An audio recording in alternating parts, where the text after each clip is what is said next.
Guys, ಮತ್ತೊಂದು ವಿಡಿಯೋಗೆ ಸ್ವಾಗತ ಸುಸ್ವಾಗತ. ಟ್ರ್ಯಾಕ್ಟರ್ ಬಗ್ಗೆ ಟ್ರ್ಯಾಕ್ಟರ್ ರೋಟಿ ಹೊಡಿತಿದ್ದಾರೆ, ಅದ್ರ ಬಗ್ಗೆ ಮಾಹಿತಿ ತಿಳಿಯೋಣ ಬನ್ನಿ. ಸರ್ ನಮಸ್ಕಾರ. ನಮಸ್ತೆ. ಇವಾಗ ರೋಟಿ ಹೊಡಿತಾ ಇದ್ದೀರಲ್ಲ, ಹೌದು. ಅದ್ರ ಬಗ್ಗೆ ಮಾಹಿತಿ ಹೆಂಗೆ ಕೊಡಿ ಸರ್? ಇವಾಗ ಅವರ್ ಲೆಕ್ಕನ ಪಾಯಿಂಟ್ ಲೆಕ್ಕನ? ನಾವು ಮೊದಲು ಎಲ್ಲ ಎಕರೆ ಲೆಕ್ಕ ಹೊಡಿತಿದ್ವಿ. ಹಾಂ. ಏನು ಮಾಡ್ತಾರೆ ಅಂದರೆ 2 ಎಕರೆ ಇರೋದನ್ನ 1.5 ಎಕರೆ ಅಂತ ಇದ್ದು. ಹಾಂ. ಆಮೇಲೆ ಪಾಯಿಂಟ್ ಲೆಕ್ಕ ಹೊಡೆಯೋಕೆ ಹೋದ್ರೂ ಅಷ್ಟೇ ಈಗ ನಿಲ್ಸೋದೆಲ್ಲ ಲೇಟ್ ಆಗುತ್ತೆ. ರಿವರ್ಸ್ ಹೊಡಿ ಅದು ಇದು ಅಂತೆಲ್ಲ. ಹಾಂ. ಅದಕ್ಕೆ ಈಗೆಲ್ಲ ಗಂಟೆ ಲೆಕ್ಕ ಹೊಡಿತೀವಿ. 1 ಅವರ್ಗೆ 1300 ರೂಪಾಯಿ ತೊಗೊತಾ ಇದ್ದೀವಿ. ಹಾಂ. ನಾವು ಹೊಡೆಯೋದು ನೀಟಾಗಿ ಅವ್ರಿಗೆ ಯಾವ ಥರ ಬೇಕೋ ಆ ಥರ ಹೊಡ್ಕೊಡ್ತೀವಿ. ಹಾಂ. ಅವರು ನೀಟಾಗಿ ಹೊಡಿಬೇಕಂದ್ರೆ ನೀಟಾಗಿ, ಇಲ್ಲ ಮೇಲೆ ಹೊಡಿ ಅಂದರೆ ಮೇಲೆ ಹೊಡ್ಕೊಡ್ತೀವಿ. ಹಾಂ. ಫಸ್ಟು ರೈತರನ್ನ ಕೇಳಿ ಹೊಡಿತೀವಿ. ಇನ್ನು ಕೆಲವ್ರು ಏನು ಮಾಡ್ತಾರೆ ಗೊತ್ತಾ, ರಿವರ್ಸ್ ಎಲ್ಲ ಬೇಡ ಅಂತಾರೆ.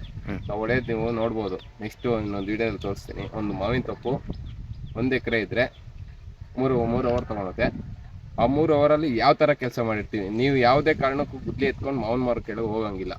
ಆ ಥರ ಕ್ಲೀನ್ ಮಾಡಿರ್ತೀವಿ. ನೆಕ್ಸ್ಟ್ ವೀಡಿಯೋದಲ್ಲಿ ತಿಳಿಸ್ಕೊಡ್ತೀನಿ ಅದು ಯಾವ ಥರ ಅಂತ. ಹಾಂ. ಮತ್ತಿನ್ನೇನು ಇವಾಗ ಮೇಂಟೆನೆನ್ಸ್ ಅಂದರೆ ಹಿಂಗೆ ಸರ್ ಟ್ರ್ಯಾಕ್ಟ್ರಿಗೆ? ಮೇಂಟೆನೆನ್ಸು ಈಗ 1300 ರೂಪಾಯಿ ತೊಗೊತೀನಿ ಅಂತ ಹೇಳ್ತಾರೆ. ಜನ ಎಲ್ಲ ಹೇಳ್ತಾರೆ ಜಾಸ್ತಿ ಅಂತ. ಈಗ ಈ ಗಾಡಿ ತಂದರೆ 7.5 ಲಕ್ಷ 8 ಲಕ್ಷ ಆಗುತ್ತೆ.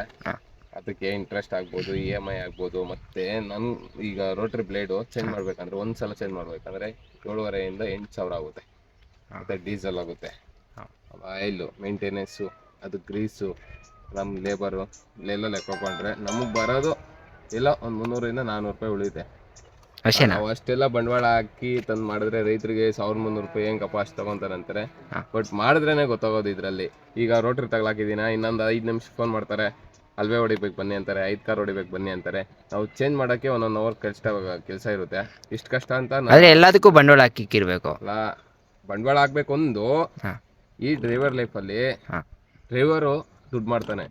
1 ಅವರ್ ನಾನೇ ಡ್ರೈವರ್ ಆಗಿರ್ತೀವಲ್ಲ, ಕಷ್ಟ ದುಡ್ಡು ಮಾಡೋಕೆ. ಯಾಕಂದ್ರೆ ಡ್ರೈವರ್ ಹೋದ್ರೆ ಬಾಟ ಕೊಡ್ತಾರೆ, ನಾವು ಬಾಟ ಕೇಳೋಕ್ಕಾಗಲ್ಲ, ಏನಿಲ್ಲ. ನೀವು ಓನಾಗಿ ಹೋಗೋದ್ರಿಂದ ನಮ್ಗೇನು ಉಳಿಯಲ್ಲ. ಒಂದ್ಸಲ ರಿಪೇರಿ ಬಂದರೆ 1,000 ರೂಪಾಯಿ ಖರ್ಚಾಗ್ತೈತೆ. ಜನ ಹೇಳೋರಿಗೇನೋ ಒಂದು ಟ್ಯಾಕ್ಟ್ರಿ ಇಟ್ಕೊಂಡು ದುಡ್ಡು ಮಾಡ್ತಾರಂತ ಕಷ್ಟನೇ. ಅದು ಜನ ಇವತ್ತುತ್ರೆ ಒಂದು ತಿಂಗಳು ಕೊಡೋರವ್ರೆ, ವಾರಕ್ಕೆ ಕೊಡೋರವ್ರೆ, ಕ್ಯಾಶ್ ಕೊಡೋರವ್ರೆ, ವರ್ಷಕ್ಕೆ ಕೊಡೋರವ್ರೆ. ಕೆಲವು ಕೊಟ್ಟೇ ಇಲ್ಲ. ನಂದು ಯಾವ್ದು ಇಷ್ಟು ಕೊಟ್ಟೇ ಇಲ್ಲ. ಏನು ಮಾಡೋಕ್ಕಾಗುತ್ತೆ, ಬಿಟ್ಬಿಟ್ಟಿರ್ತೀವಿ.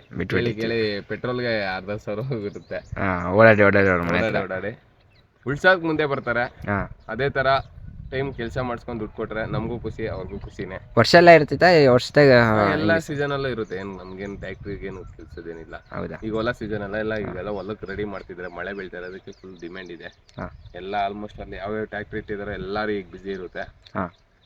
ಈ ಟ್ಯಾಕ್ಟ್ರಿ ಯಾರು ಟ್ಯಾಕ್ಟ್ರಿ ಮಡಗಿದಿರೋ, ಯಾರ್ಯಾರು ವೀಡಿಯೋ ನೋಡ್ತಾ ಇದ್ರೋ ಅವ್ರು ನಾನು ಹೇಳಿರೋದು ನಿಜ ಅನಿಸಿದ್ರೆ ಕಮೆಂಟ್ ಮಾಡಿ. ಹಂಗೆ ಹೋಗಿ ಯೂಟ್ಯೂಬ್ ಚಾನಲಲ್ಲಿ ನೋಡಿ ಲೈಕ್ ಮಾಡಿ.